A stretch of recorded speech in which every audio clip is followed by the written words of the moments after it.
ఆంధ్రప్రదేశ్ రాజకీయాల్లో కూటమి అధికారంలోకి వచ్చి సరిగ్గా 5 నెలలు గడుస్తున్న కాలం చూస్తున్నాం. 5 నెలల్లోనే అగాంతంలోకి కూటమి నెట్టేసే ప్రయత్నం చేయబడిందా? మొత్తం సర్వనాశనానికి కీలక అడుగులు ఈ 5 నెలల కాలంలో పడ్డాయా? ఎంతో ఆశతో ఎంతో ఎదురుచూపుతో కొత్త ప్రభుత్వానికి శ్రీకారం చుట్టిన ఆంధ్రప్రదేశ్ రాష్ట్ర ప్రజానికంకు మళ్ళీ చేదు అనుభవమే ఎదురవుతుందా? కూటమిగా జతకట్టిన చంద్రబాబు, పవన్ కళ్యాణ్, మోదీ సర్కార్ చివరకు వాళ్ళు తీసుకుంటున్న నిర్ణయాలు, వాళ్ళు అమలు చేస్తున్న విధి విధానాలు ప్రజలకు విసుగు పుట్టే మాదిరే కనబడుతుందా అంటే ఖచ్చితంగా అవును అనే సమాధానం తెరపైకి వస్తుంది.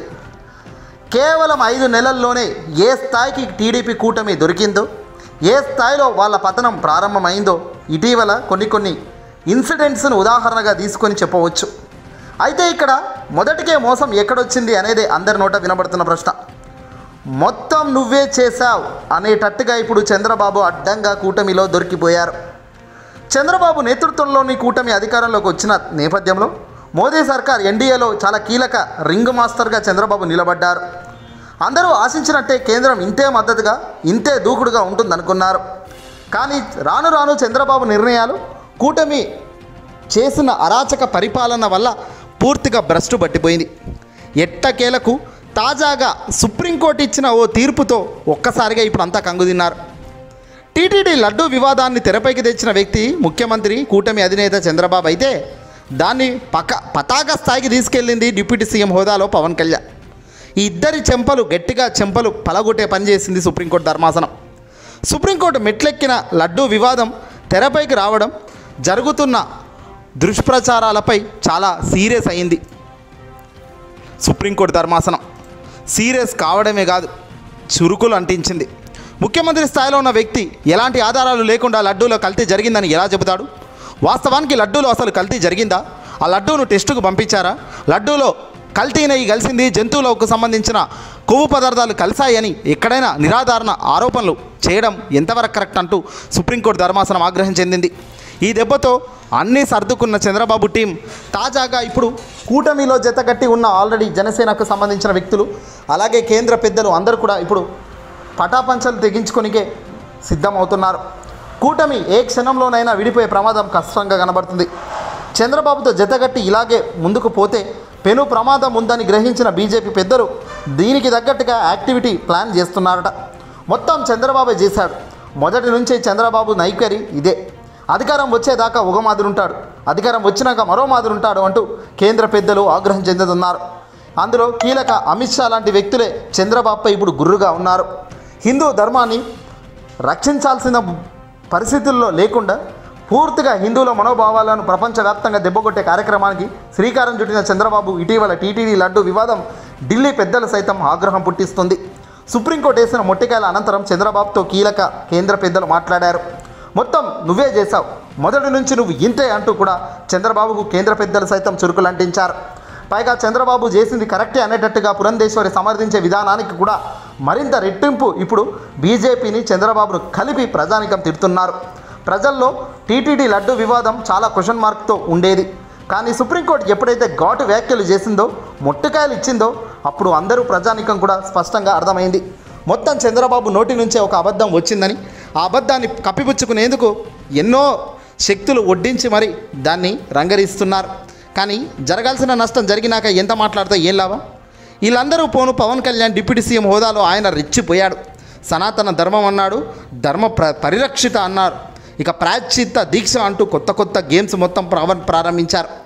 ప్రాయశ్చిత్త దీక్ష దేనికయ్యా? సుప్రీంకోర్టు అసలు ఇక్కడ ఏం జరగలేదు కదా అంటుంది కదా అని పవన్ను ప్రశ్నించిన మీడియా మిత్రులకు హడలిపోయే సమాధానం ఇచ్చాడు. ఇది ఇప్పటిది కాదట. గడిచిన 5 ఏళ్లలో జరిగిన పాపాలను దృష్టిలో పెట్టుకొని ప్రాయశ్చిత్త దీక్ష చేస్తున్నానంటూ ఏమన్నా ప్లేటు ఫిరాయించావా? నువ్వు ఉండాలి, నీ బాస్ ఉండాలి, మీ ఇద్దరు చాలయ్యా నాశనం చేయడానికి దేశానికి అంటూ చాలామంది ఇప్పుడు విమర్శలు చేస్తున్నారు. ఎవరిని ఎప్పుడు ఎక్కడ పెట్టాలో అక్కడ పెడితేనే కరెక్ట్ క్రమబద్ధీకరణ ఉంటుంది. అంతేగాని దేవుణ్ణి సైతం రాజకీయాల్లోకి తెచ్చి వాడుకోవాలని చూస్తే మాత్రం ఇదిగో మట్టి కొట్టుకునే పరిస్థితి వస్తుంది. తాజాగా టీటీడీకి సంబంధించిన ఇష్యూయే కాదు, అనేక ఇష్యూలో Telugu Desam party, Chandrababu, Pawan Kalyan utter flop అయ్యారు. మొదట సూపర్ 6 ఎన్నికల హామీలు అన్నది సర్వసాధారణంగా ఒక ముఖ్యమైన పెద్ద అంశం ఎన్నికల్లో గెలిచేదానికి. ఎన్నికలకు ముందేమో హామీల వర్షం కురిపిస్తాను, ఇంటికి ఒక ఉద్యోగం ఇస్తాను, లేదంటే నిరుద్యోగ వృత్తి ఇస్తాను, 3500 అన్నారు. తల్లికి వందనం అన్నారు. జగన్ మాదిరిగా ఒక్కొక్క బిడ్డకో ఒక్కొక్క కొడుకో ఇవ్వము, పిల్లలు ఎంతమంది బడికి పోతే అంతమందికి అందరి ఖాతాల్లో డబ్బులు జమ చేస్తామన్నారు. కట్ చేస్తే ఇప్పటిదాకా తల్లికి వందనం ఊసే లేదు, రైతులకు రుణమాఫీ లేదు, సబ్సిడీకి డబ్బులు లేవు, పేరుకు మాత్రం సూపర్ 6 అమలు చేసింది జీరో. అధికారంలోకి వచ్చిన తొలి రోజుల్లోనే మహిళలకు ఉచిత బస్ ప్రయాణం అన్నారు, కానీ అది లేదు. ఇక్కడ కూడా చంద్రబాబు తన రాజకీయ చాతుర్యం మొత్తం ఉపయోగించి అబద్ధాలు వల్లించినట్టుగా కనబడుతుంది. బహుశా బీజేపీకి సంబంధించిన ఎన్డీఏ పెద్దలు ఈ అబద్ధాలలో పాలు పంచుకోలేదే చాలా మంచి పని చేశారు. మేనిఫెస్టో ప్రకటించేటప్పుడు చంద్రబాబు, పవన్ కళ్యాణ్ ఇద్దరే ఆ మేనిఫెస్టో కాగితాలను పట్టుకొని ఫోటోలు దిగారు తప్ప బీజేపీకి సంబంధించిన నేత ఫోటోకు కనీసం స్టిల్ ఇవ్వలేదు, ఆ పేపర్ పట్టుకునే పరిస్థితిలో కూడా లేడు. అప్పుడే అనుకున్నాం, ఎలాగో ఎగరవేసే హామీలు, పట్టుకుంటే ఎంత పట్టుకోకపోతే ఎంత అనుకున్నారు. కానీ ఇప్పుడు మాత్రం ఒక మాట నిజం, కూటమిగా జతకట్టిన వీళ్ళలో మంటలు ప్రేరేపిస్తున్నాయి. నువ్వెంత అంటే నువ్వెంత అనుకునే స్థాయికి పతనం మొదలైపోయింది. ఆల్రెడీ మిత్రభేదం ప్రారంభమైపోయింది. కూటమిలో కుంపట్లు పెరిగిపోతున్నాయి. ప్రజా సమస్యలు గాలికి వదిలేసి గ్రూపులు, కుట్రలు, కొట్లాటలే ప్రేరేపిస్తున్నారు. ఎవరికి వారే యమునా తీర్ అన్నట్టుగా 3 పార్టీల నేతలు తిరుగుతున్నారు. తిరుపతిలో మరీ ముఖ్యంగా రెచ్చిపోతున్న షాడో ఎమ్మెల్యేల సంఖ్య పెరుగుతుంది. సెటిల్మెంట్లు, దందాలతో ఎమ్మెల్యేలు ఎవరికి వాడు దోచుకో, పంచుకో, తినుకో అనేటట్టుగానే పోతుంది. ఇటీవల డిప్యూటీ సీఎం వద్ద కూడా పెద్ద పంచాయతీ జరిగిందంటే ఇక్కడ ఏం జరుగుతుందో ఆలోచనకు చేయవచ్చు. కూటమి నేతల సమన్వయ లోపంతో ఒక్కసారిగా కుట్ర రాజకీయాలు బగ్గుమన్నాయి. ఆది నుంచి అరణ్య శ్రీనివాసుల అభ్యర్థిత్వాన్ని వ్యతిరేకించిన స్థానిక టీడీపీ నేతలు ఆయనతో అంటిముట్టనట్లు వ్యవహరిస్తున్నారు. మరికొందరు ఎమ్మెల్యేలు దిష్టి బొమ్మలు దగ్నం చేస్తూ బహిరంగంగానే విమర్శలు గుప్పిస్తున్నారు. టీడీపీ ఇన్ఛార్జిగా వ్యవహరిస్తున్న సుగుణమ్మ గ్రూప్ చాప కింద నీరుల రాజకీయం చేస్తుండగా, అదే పార్టీకి చెందిన జిల్లా parliament incharge Narasimha Yadav group nominated పదవుల పంపకంపై వాళ్ళు గుర్రుగా ఉన్నారు. ఎక్కడికక్కడ గ్రౌండ్ లెవెల్లో షాడో ఎమ్మెల్యేలు రెచ్చిపోతుంటే చంద్రబాబు కాదు కదా, పవన్ కళ్యాణ్ వద్దకు కూడా పంచాయతీలు పెరిగిపోతున్నాయి. ఈ పంచాయతీలను సెటిల్మెంట్ చేసేదానికే సమయం పోతుందని, అధికారంలో ఉన్నప్పుడు ఇలాంటి కామన్ అని కొందరు అంటుంటే అసలు అధికారం ఇంకా ప్రారంభించకముందే గొడవలు ఏంటయ్యా.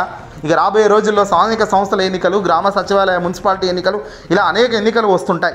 మరి వీటిల్లో కొట్లాటలు ఏ స్థాయికి పోతాయో, కూటమి ఎన్ని రోజులు ఉంటుందో అన్నది కూడా ప్రశ్నార్థకమే. ఏదేమైనా ఎంతో ఆశలతో, ఎన్నో గొప్ప గొప్ప హామీలతో రంగంలోకి వచ్చిన ప్రభుత్వం కేవలం 5 నెలల కాలంలోనే కుప్పకూలిపోతుందని ఎవరు అనుకోలేదు. కానీ ఆ కుప్పకూలడం ప్రారంభించారు. దీన్నే జగన్ అస్త్రంగా మలుచుకొని చాలా వేగంగా వైఎస్ఆర్సీపీ పార్టీకి సంబంధించిన గ్రౌండ్ లెవెల్లో సిబ్బందిని అలర్ట్ చేస్తున్నారు. పూర్తి స్థాయిలో పార్టీని బలోపేతం చేయడమే కాదు, దేశంలోనే స్ట్రాంగెస్ట్ పార్టీగా అవతరించేందుకు ఎలాంటి అడుగులు వేయాలో అలాంటివి అడుగులు వేస్తూ ముందుకు అడుగులు వేస్తున్నారు వైఎస్ఆర్సీపీ పార్టీ అధినేత, మాజీ ముఖ్యమంత్రి జగన్మోహన్ రెడ్డి గారు. ఏదేమైనా జరగాల్సినవి జరిగినప్పుడు ప్రజలకు తెలవాల్సినవి తెలవక తప్పదు. ప్రజలు ఎందుకు ఓట్లు వేసామురాబాయ్ అని 5 నెలలకే నెత్తి నోరు కొట్టుకునే పరిస్థితికి వచ్చింది. ఇంటికి వచ్చే పథకం లేదు, హ్యాపీగా కూర్చొని అన్నం తిన్న రోజు లేదంటున్నారు ప్రజానికం. చూడాలి మరి ఏం జరుగుతుందో ఇంకా రాబోయే కాలంలో. ఈ వీడియోని అసలు లైక్ కొట్టి